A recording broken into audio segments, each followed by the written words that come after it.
நடிகர் சங்கத்தில் மெம்பர் ஆனேன். அவரே ஃபோன் பண்ணி, தேவயானி நடிகர் சங்கத்தில் மெம்பர் ஆகணும், மெம்பர் ஆயிடுங்க அப்படி சொல்லி ஒரு தலைவரே ஃபோன் பண்ணிட்டு நமக்கு ஒரு ஆர்டிஸ்ட்டை வந்து உள்ளே கொண்டு வராரு பாருங்க. எவ்வளோ பெரிய விஷயம் அது, எவ்வளோ நல்லா இருந்தது நடிகர் சங்கம் அவர் ஒரு தலைவராக இருக்கும்போது. அவர் தலைவராக இருக்கும்போது இப்போ எனக்கு ஞாபகம் இருக்குது, நாங்கள் எல்லா ஆர்டிஸ்ட்டும் ஒன்றா மதுரைக்கு கார்கில் ஷோ ஒன்று நடந்தது. கார்கில் வார்க்காக ஃபண்ட்ஸ் ரேஸ் பண்ணுறதுக்கு எல்லா ஆர்டிஸ்ட்டும் ஒரே ட்ரெயினில் நாங்கள் ட்ராவல் பண்ணோம், Chennai to Madurai and Madurai to Chennai back again. ரொம்ப சூப்பரான ஒரு ஷோ நடந்து ஃபண்ட்ஸ் ரேஸ் பண்ணி கார்கில் வார்க்காக நாங்கள் அதை கொடுத்துருந்தோம். அது அவர் ஒரு தலைவராக இருக்கிறதுனால தான் நடந்தது. அவ்வளோ ஆர்டிஸ்ட்டுங்க ஒன்றா ஒரு இடத்துல சேர்க்கிறது எவ்வளோ அழகான ஒரு எக்ஸ்பீரியன்ஸாக இருந்தது தெரியுமா? எல்லா பெரிய ஆர்டிஸ்ட், சின்ன ஆர்டிஸ்ட், எல்லாரும் நாங்கள் ஒரு hero, heroines, character artist, everybody together as a family travelling together. அது மட்டுமா, சிங்கப்பூர் மலேசியாவில் ஒரு ஷோ நடந்தது. அவரே டேட்ஸ் வாங்கி நமக்கு ரெடி பண்ணி யார் எங்கே இருந்தாலும் அவங்கள கொண்டு வந்து சேர்க்குறது அவரால் தான் முடிஞ்சுது. அவர் ஒரு தலைவராக இருக்கும்போது தான் முடிஞ்சுது. அதுக்கப்புறமா அந்த மாதிரி ஒரு நமக்கு அப்புறமா பார்க்கவே முடியாது இனிமே. ஒன்றா நம்ம ஒரு ஃபேமிலி எங்கேயாவது போக முடியுமா நடிகர் சங்கத்தில்? கொஞ்சம் யோசிச்சு பாருங்க ஆர்டிஸ்ட்டுங்க எல்லாரும். இனிமே இது முடியுமா? சேர்க்க முடியுமா எல்லாரையும் ஒரே இடத்துல? இனிமே அந்த மாதிரி ஒரு ஷோ சேர்த்து ஒரு ஃபேமிலியாக நம்மளால் ட்ராவல் பண்ண முடியுமா? ஒரு கேள்விக்குறியாக தான் இருக்குது. அவர் இருக்கிறதுனால தான் முடிஞ்சது. ஏன்னா அவர் அவ்வளோ இயல்பான ஒரு பர்சன், ரொம்ப சிம்பிளான ஒரு பர்சனாக தான் நான் பார்த்துருக்கேன்.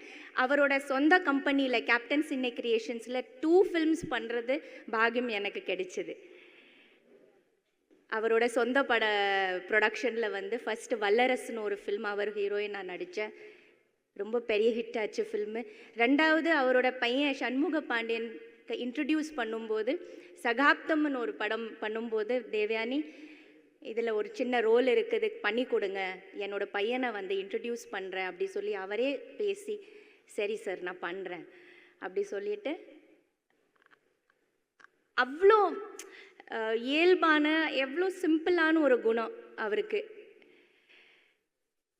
லொக்கேஷனில் வந்து first with makeup with costume யார் இருக்கிறான்னு பார்த்தா விஜயகாந்த் சார் தான் இருப்பார் எப்போவுமே ஃபஸ்ட் ஆன் த செட்ஸ்.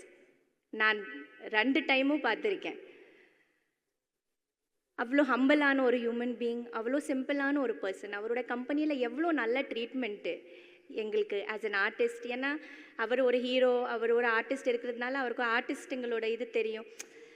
அவ்வளோ அழகாக எங்களெல்லாம் மெயின்டைன் பண்ணி, சாப்பாடிலிருந்து அந்த எல்லாமே ட்ரீட்மெண்ட் அவ்வளோ பியூட்டிஃபுல்லாக இருந்தது.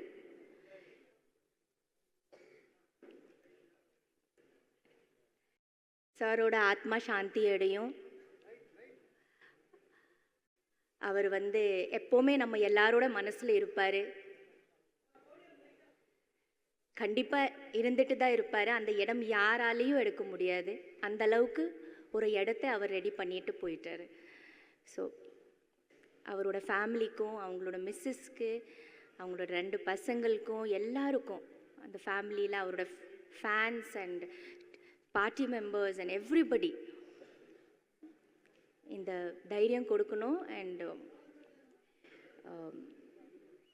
I wish their 2 sons all the best, நல்லா இருக்கணும். And thank you so much. Thank you Vijayakanth sir for everything. Thank you.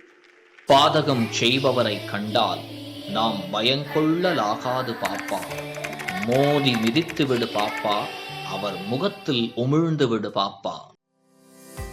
அண்மை செய்திகளை உடனுக்குடன் தெரிந்து கொள்ள இணைந்திருங்கள் இயம்நாடு தொலைக்காட்சியுடன்.